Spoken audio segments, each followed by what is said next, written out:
As the ship disappeared into the distance, I looked out at the dark, white-capped sea, and wondered again why I had neglected to get on board. It wasn't the first time I had chickened out at the last second.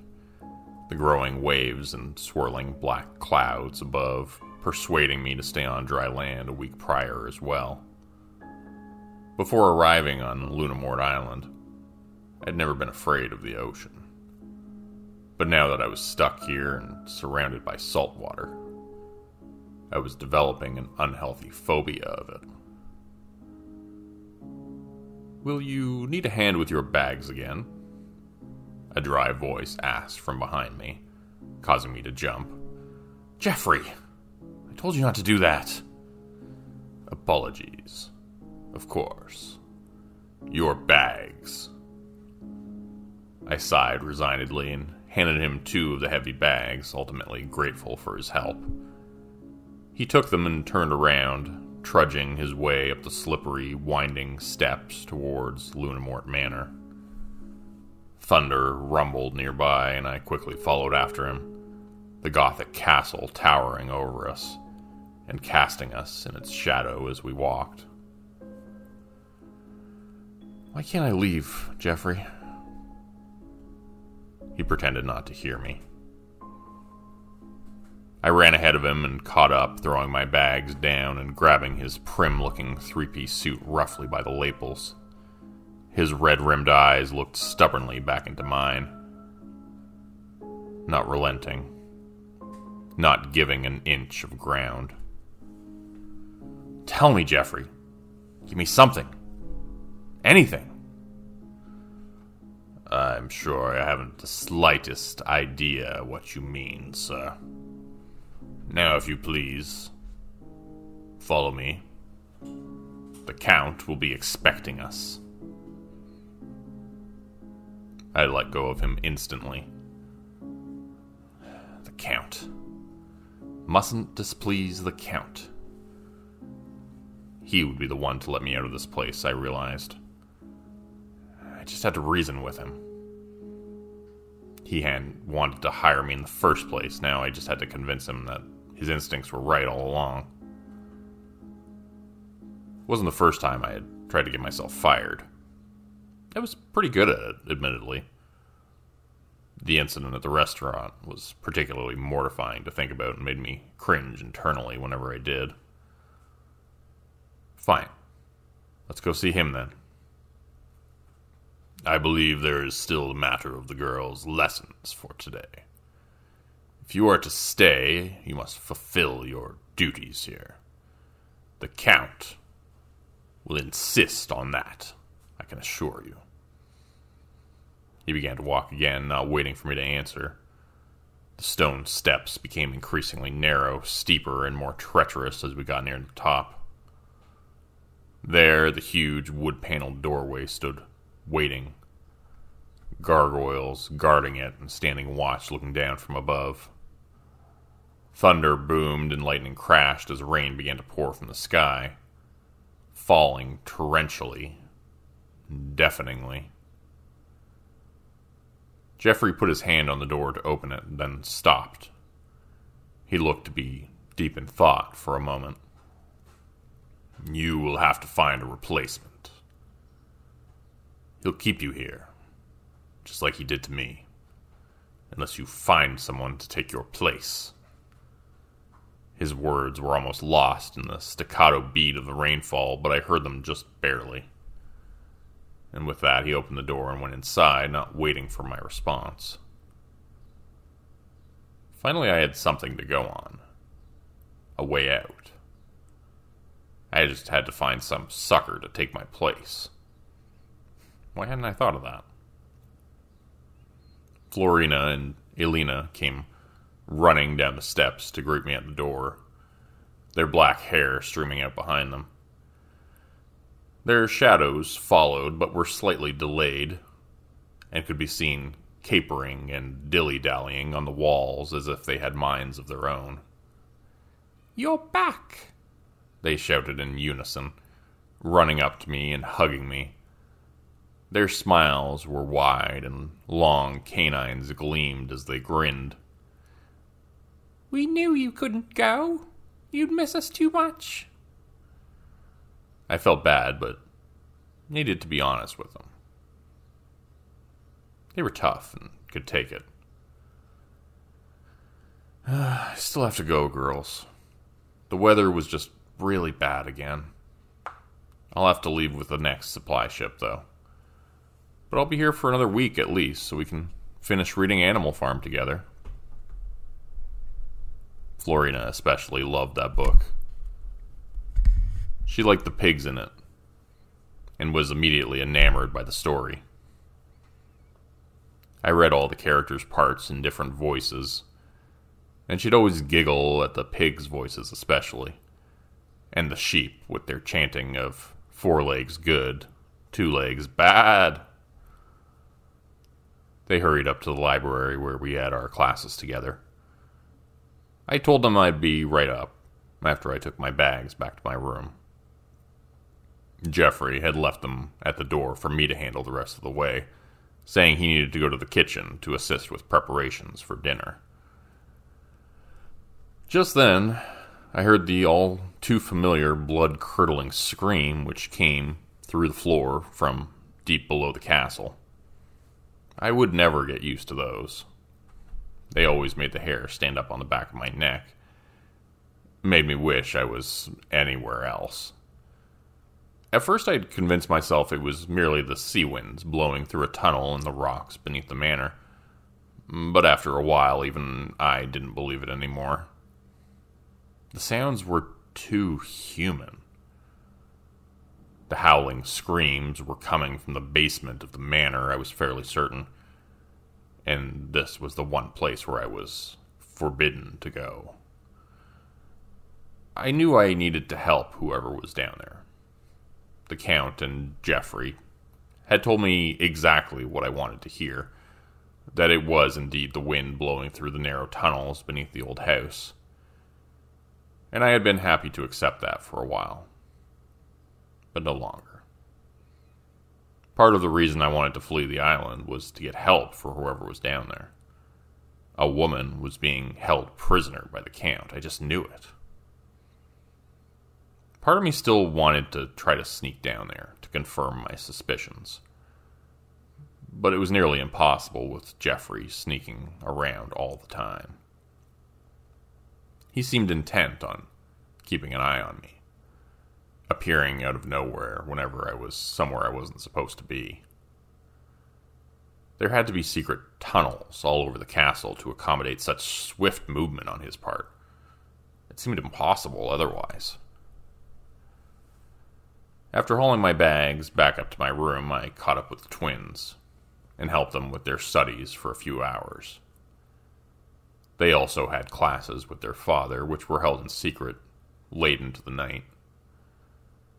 Whenever I asked about what he was teaching them, to figure out if I could skip my weaker subjects like math or whatever he was covering himself, the girls and the Count would refuse to enlighten me, only saying that it had to do with family history and things which go bump in the night, whatever that meant.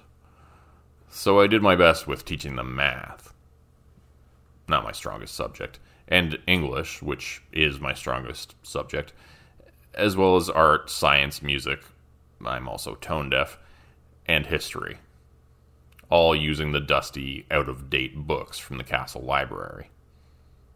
The girls always exceeded my expectations, regardless of the field of study, and I found them to be quite intelligent and precocious. Despite their young age and their fondness for childish enjoyments like games and having a story read to them, they acted more like university students most of the time, especially during their studies. I couldn't believe how fast they picked up every aspect of what I taught them, and remembered it flawlessly. Soon they were embarrassing me with my lack of insight into tougher subjects like algebra and trigonometry. It made me realize that I had been on the island for far longer than I had thought. I had only wanted to stay for a few months, and already half a year had passed. I had long been putting off all things that I had been meaning to do, like reporting the screaming abductees in the basement, for instance. That was what prompted me to try to catch the next boat off the island. But alas, it was more difficult than I had foreseen. After my lessons with the girls, we went downstairs to have dinner with the Count. I planned to make my appeal to him afterwards, but not during dinner. That would not go over well, I was sure of it. As I made my way downstairs towards the dining room, I passed the staircase which led to the basement. Jeffrey was busy in the kitchen, I remembered, and wondered if this might be my chance. After sending the girls ahead, I looked over my shoulder to make sure nobody was watching, then proceeded down the spiral staircase which led down to the cellar. The stone steps echoed loudly despite my efforts at stealth, and I braced myself for Jeffrey's sharp, commanding tone to scold me for my actions. But for the first time, no one did. At the bottom of the staircase was a single door, with a barred window at the top, strangely left ajar. I was surprised, since the butler was usually so fastidious. I thought of his red-rimmed eyes as he had looked up at me outside. Black bags beneath like loaded suitcases. The old man was tired. He had simply forgotten to lock up. I swung the door open slowly, listening to the loud creak it made and wincing at the noise, seeming to resonate, echoing up the staircase and towards the top. Proceeding into the stone-walled room, my heartbeat began to hammer against my ribs. I tried to swallow, but my mouth and throat were so dry I couldn't even manage it. My anxiety began to build as I saw what had been kept hidden below the manor. It was a dungeon. I continued in further and saw half a dozen cells with bars and sturdy locks, all hanging open except for one, the one at the end.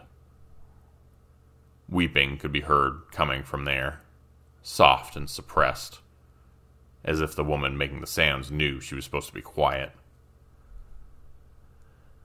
When I got in front of the cell door, I saw her.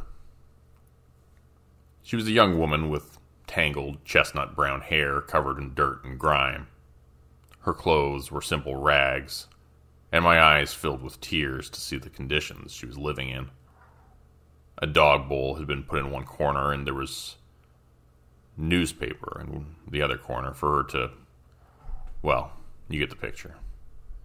It was a torturous scene, and I immediately felt awful for her. A key was hanging up on a peg nearby, and without thinking, I went over to it and grabbed it, pulling it down from the hook. My hands were shaking as I bent down to the lock and fumbled, trying to insert it. "Wait," she said. Her voice was barely a whisper. "That's not a good idea." "Who are you? Why is he doing this to you?" I asked, ignoring her. I got the key in the lock and turned it, opening the cell door. When it opened, she stood up, looking different suddenly. I saw her eyes were odd. One was blue, the other green. "I told you that wasn't a good idea," she said. Hair started growing from her pores, filling her face and arms with fur. She started growing taller, more muscular, and went down on all fours, beginning to growl. I backed away from the cell door, suddenly regretting going down there. What had I been thinking? A massive, growling wolf now stood before me, chestnut brown with tangled, matted fur. It appeared emaciated and lean, but moreover, hungry, famished, starving. It stalked out of its cage on all fours, its breath hot and humid on my face. Drool hung from its long, narrowing jaws as the beast began growing even larger, taller until it loomed over me, a low, rumbling growl coming steadily from within it.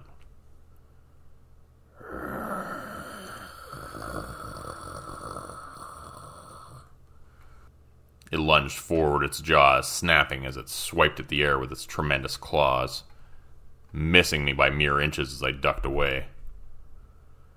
"Back! Back, foul beast! Back in your cage!" Jeffrey was suddenly there beside me, brandishing a blazing torch and waving it wildly at the werewolf. He started thrusting the flame towards the giant creature like a sword, his eyes wide and full of terror. "Run! Get out of here!" He didn't need to ask me twice.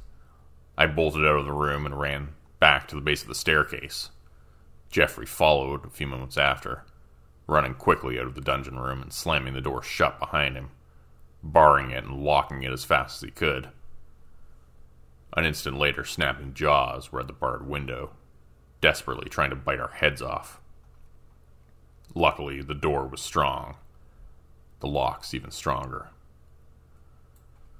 "I told you not to come down here," Jeffrey said, panting and out of breath, still holding the door behind him with his body weight as it shook and heaved in the frame. A steady, pounding noise interspersed with the ragged, scratching sound of claws scraping wood came from the other side, then finally ceased. Jeffrey backed away from the door and dusted off his hands, looking at me scornfully. "Now, if you will please, follow me. Dinner is served." It felt as if I couldn't really argue with him. He had just saved my life, after all. We got to the dining room and found that the long wooden table was already set. It was covered with a dark vermilion tablecloth embroidered with the Count's family coat of arms. There were lit candelabras and centerpieces of dark purple and red flowers in brass and golden vases, which I had to look over top of to see the Count. Dozens of different plates were arranged on the table. Meats and fish, roasted vegetables, potatoes and mushrooms, gravies and sauces of all sorts. A big, bloody roast was at the center of it all, to be carved by Jeffrey.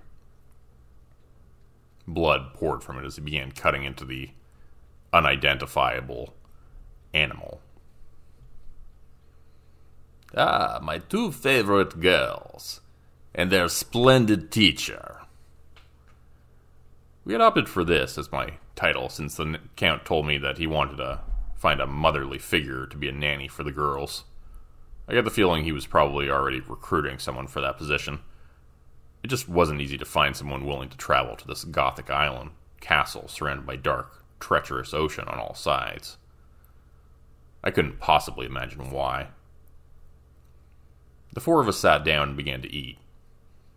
As always, the food was delicious, seasoned and cooked to perfection. "Did you have fun down in the dungeon with my other guest?" I had a bite of zucchini in my mouth, and I nearly choked on it as he said this. I managed to swallow it, probably into my lungs, as a coughing fit ensued. Barely able to contain my terror at what he might do, I tried to calm myself down as fast as possible by taking a few sips of water. My eyes darted to Jeffrey, but he'd been with me the whole time, so how did the Count know we had been down there? "I know all that happens within these walls, and on this island. Nothing is kept secret from me here," he said, as if reading my panicked thoughts. And maybe he was, for all I knew. I finally managed to get over my coughing fit and stared at him uncertainly. The best thing to do, I decided, was to apologize. After all, it was the one place I hadn't been allowed to go. And in retrospect, for good reason. They had actually been trying to protect me from the werewolf girl they had imprisoned in the dungeon. I had tried to save her, and she had tried to kill me, which made me wonder if perhaps she was down there for a good reason, and quite possibly of her own volition. "I'm sorry, you told me not to go down there, and I didn't listen. But I thought someone was in trouble, that you were keeping a woman prisoner down there. Which, I mean, you kind of are, but..." I realized how that sounded and looked down at the table, feeling strangely ashamed of myself. The girls were looking at me with their jaws hanging down, not believing what was happening. "You will leave on the next supply ship. 2 weeks from today. I will not have guests or employees who do not abide by the rules of my home." Your replacement will be on board that ship as well, so do not fret about the girls. I have been told she is very well qualified. But, Daddy... Florina and Alina called out in unison. No buts. And you will stop with the weather tampering and your phobia-inducing psychic spellcasting as well, young ladies. His time on this island is finished. You will not interfere with his departure this time. The two girls pouted and avoided eye contact with me. So it had been them the entire time.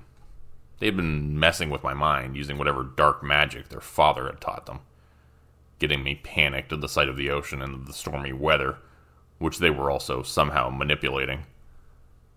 This family was a lot more interesting than I had thought, I was beginning to realize. At first I had just thought maybe they were vampires. Of course they're vampires, you idiot! Jeffrey rolled his eyes and kept cutting at the bloody roast. Hey, can I get a piece of that? I asked, holding up my plate. As rare as you can get it. You know this is a person, right? I set my plate back down on the table and grabbed a piece of fish instead. The four of them stared at me, waiting for my response. There wasn't much I could say, really. I'd just be happy to finally leave this place. I held up my goblet to make a toast. To the Count, I said, hoping to gain his forgiveness. 2 legs good? 2 wings better.